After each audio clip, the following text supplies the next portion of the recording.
A lot of times we talk about training with intention or doing our cars with more intention, which is great advice, but if we don't really know what we're supposed to be intending, it's kind of hard to train with intention. So I'm gonna go through an example of hip cars and give you a few things to think about when you are performing them and trying to perform them with a little more intention.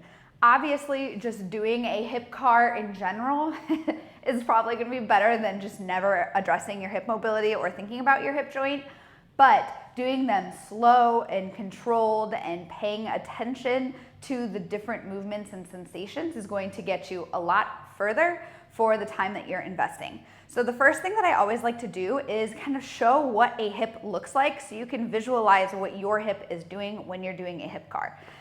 I have my friend Seymour here, the spine, but he also has hips, which is what we're going to focus on for now. So you can see a little bit about how the socket and the ball and socket fit together. When you're doing a hip car, now this is obviously only going to move in one direction, but you are thinking about bringing that hip in every direction and kind of scouring around the edge. So if I have my hands here, and this is the pelvis and this is the ball, you're kind of bringing that hip all the way around in all of those movements. That's why rotation in the full movement is important.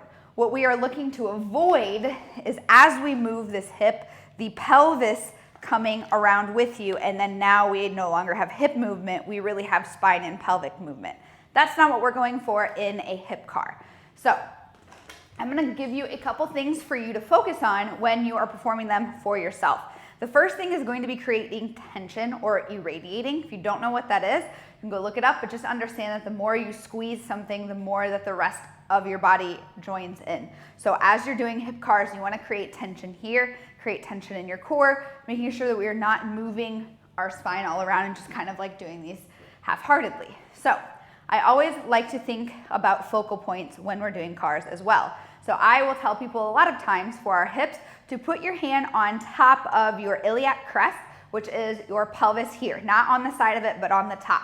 You can really feel when you're cheating with your hip and pelvis, or sorry, your pelvis and spine, when you should be actually moving your hip. I have this here just to provide a little balance and support to demo, but what we're gonna do is bring this up as high as we can, focusing on this and the movement. So my hand placement here is not magic.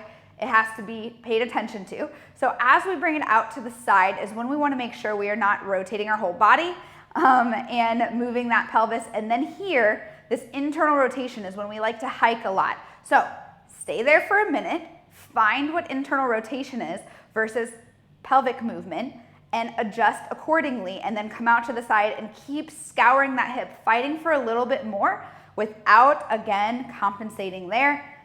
All the way around behind you, and then we're gonna reverse the movement and come back. Here, again, we're making sure we're not dumping the pelvis out, maintaining that pelvic motion, opening the hip without rotating and compensating in our spine, bringing it up and forward without trying to hike everything, and then bringing it forward. So that is the one focal point I like to focus on. The second focal point that I like to pay attention to, which I kind of hinted at a little bit during that example, is your hip bone. So I like to talk about laser beams and thinking about the laser beams moving or not moving. For hips, you're going to think about laser beams pointing straight forward from your hip bones, your ASIS, that's the bony parts in the front.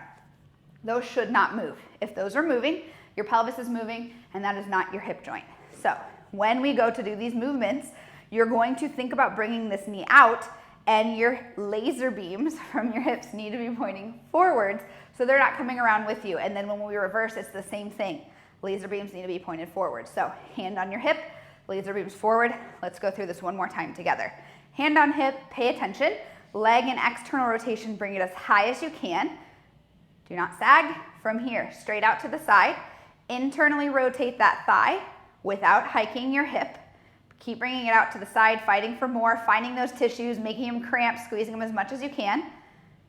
And then reverse, straight back, open that hip. Laser beams are still pointed forward, hip is not hiking into your hand, all the way up and back to where you started. And that is how to perform your hip car with just a little bit more intention.